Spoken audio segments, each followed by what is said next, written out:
What else is taking place in that marble asylum over there on the East Coast? Well, a lot of progress on investigations. Congressman James Comer, chairman of the House Oversight Committee, announced today that he has gotten the Treasury Department finally to bend and allow his investigators to look at all those suspicious activity reports filed about Hunter Biden and the First Family's business dealings overseas. This is a major breakthrough. It comes on the heels of a significant cooperation agreement with one of the Hunter Biden's former business partners.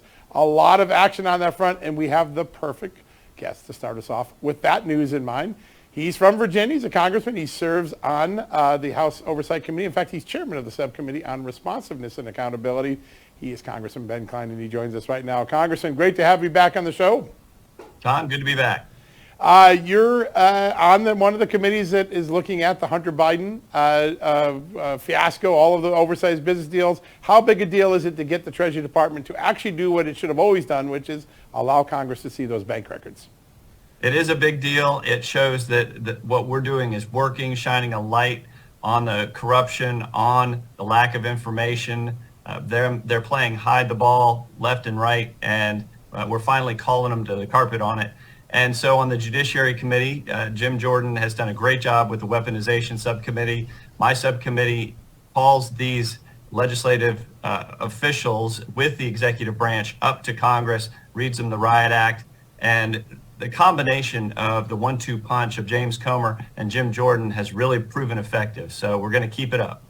Great news for the American Indeed, people. it has. I have to admit, though, sir, I was a little surprised that the Department of Treasury coughed up these documents, or well, they're making them available, rather, to House investigators.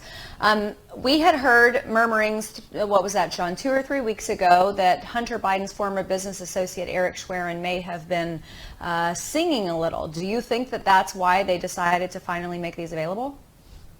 Well, I'm not sure the reasoning behind the Treasury Department's decision to put forward these documents, but we will be looking into exactly what's in the documents, getting a better picture on the Biden family business, not just Hunter, but the entire Biden family, and how it came to pass that Hunter was trading on his family's name, how much money was being made, and whether any was going to the big guy. Yeah, the big guy. A lot of questions about the big guy these days. The big guy likes big government, and Congressman, you have been one of the champions of trying to shrink our government and also to explain to the American people why big government ends up hurting you at the dinner table on Main Street America, all the places that we real Americans live. This week there were two amazing revelations. Treasury Secretary Yellen says, yeah, most of the audits with all that new IRS money going to hit families and small businesses, not wealthy people. And then the ATF a budget comes out, and Joe Biden wants to give them another $2 billion to go after lawful gun owners. Your thoughts about all these intrusions that are built into the big spending we see now?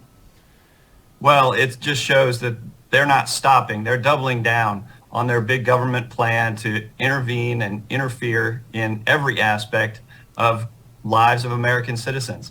You know, the document that I carry with me, the Constitution, is not just a guidebook. It's an actual set of rules for how government should work and limitations on government. It emphasizes it's a government of the people, by the people, and for the people, not a government that's left to its own devices to do whatever it pleases. So we're going to keep working to make sure that we shrink the bureaucracy in the administrative state by balancing the budget. The RSC is going to put forward a balanced budget here in the next few weeks that counters the Biden administration's budget, which is doubling the deficits as far as the eye can see, never balancing, and adding to the inflationary spending that we've seen that's hurt so many families at the pump, at the grocery store, and in their businesses and on their farms. Yeah, so important.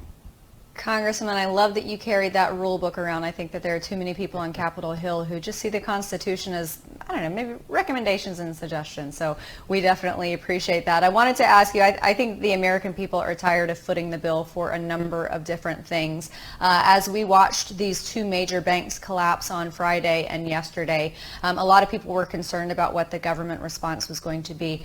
I know that you do not support a full-scale taxpayer buyout. What I do find interesting, though, is that I remember back during the financial crisis and Occupy Wall Street, a lot of those folks who were there with picket signs and pitchforks are now some of the folks who bank with Silicon Valley Bank. So I do find it slightly ironic, but what do you think the federal response should be?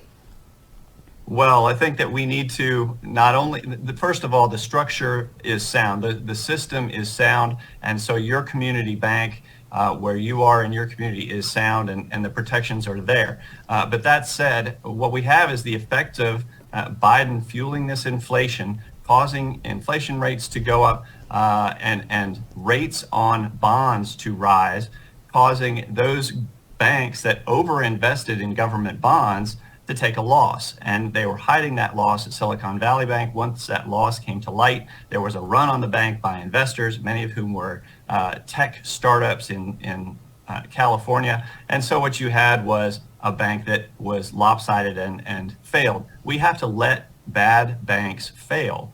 We can't get in the business of government propping up every failed institution across the country. We have to protect investors. We have to protect those individuals who have deposits with the banks, but those responsible, those who may have taken the money and run from failed banks, need to be held accountable.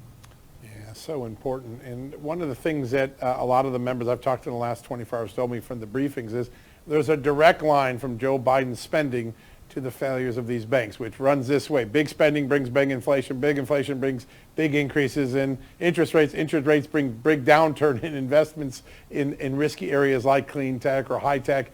Do you think the president gets any lesson from this, that his economic policies have a contributory effect to the downturn in some of these high tech sectors right now? No, what we've seen from Joe Biden is deflect and disavow. On inflation, he refuses to take any responsibility. High gas prices, high food prices, the chaos that's happening around the world, all of the crises we see around the world, he refuses to take any responsibility for. So this latest responsibility, not only is he going to try and deflect blame, he's going to try and double down. His people, Elizabeth Warren, senator from Massachusetts, and others are already calling for even more regulations on the banks, even more limitations on the free market. So we have to make sure that we secure the system, but that we don't go down the road of involving government even more in the daily lives of citizens and even more in the responsibilities and activities of businesses. Yeah, so important. Congressman, and when I hear you talking about our president not taking responsibility, I can't help but be concerned about others not taking responsibility, especially with respect to, you know, we see platforms like ESG destroying businesses and pensions and investments all over the country, and you see what was happening within Silicon Valley Bank, not only the ESG, but the DEI incentives, the diversity, equity, and inclusion efforts that they were making. And I just think to myself, people have to recognize, and I know that that was not the whole of the problem. I understand that there were bad financial decisions that were made, as you alluded to earlier. But it seems to me that there is a direct correlation here between these bad decisions being driven by things like ESG and DEI. Maybe some folks who formerly espoused these things might second guess now? Well, we know that ESG has been a factor in financial decision making for some time, and unfortunately, this administration has tried to open the door for the increased use of ESG in the investment decisions of pension plans and people who are just working men and women trying to invest their hard-earned money for the long term. That's why we took action in the House of Representatives to pass legislation to block that resolution, that regulation from taking effect just in the past few weeks. And so we're hoping that in the Senate, there's that closer look being taken by senators into the activities of the financial sector, why they're injecting ESG into their decision making when it should just be the bottom line for those holders of the pensions, the investors in those pension plans, those hardworking men and women. They should come first, and the returns on their investment should come first. Yeah, that's all that people are asking about. Sir, we only got about 20 seconds left, but I want to ask quickly, the breach of Congressman's data in the D.C. Health Exchange, how concerning to you? Well, it is of concern. I have confidence in Chairman Bryan's style to do a thorough investigation of what happened, why it happened, and how we're going to secure not only the data of congressmen and women and federal employees, but every working American needs to ensure that their data is secure and the privacy protected. That is something we can all rally around. Congressman, it's always a great honor to have you on your show. Thank you for such an important update. We'll have you back real soon. Thanks, John. Glad to be with you. Thank you all.